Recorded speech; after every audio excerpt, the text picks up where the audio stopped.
Welcome to Luca and Miguel. Enjoy the video. You start by locking down the connection.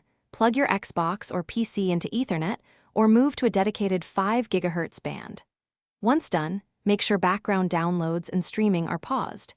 These eat bandwidth and create spikes. Update system and router firmware so packets route correctly.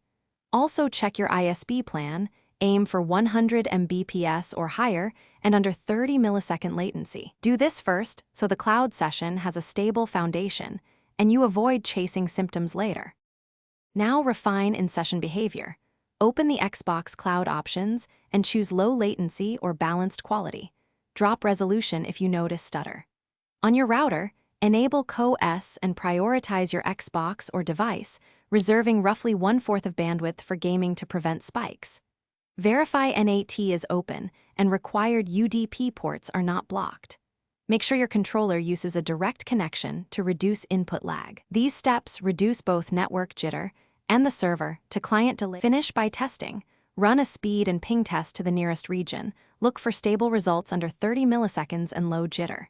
If you still see lag, power cycle modem and router, then test again using a wired adapter. This often fixes packet loss.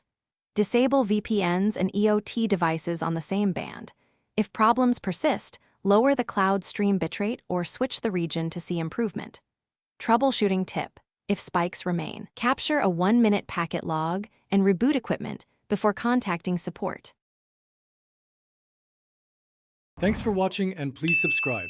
It's the best investment you'll ever make.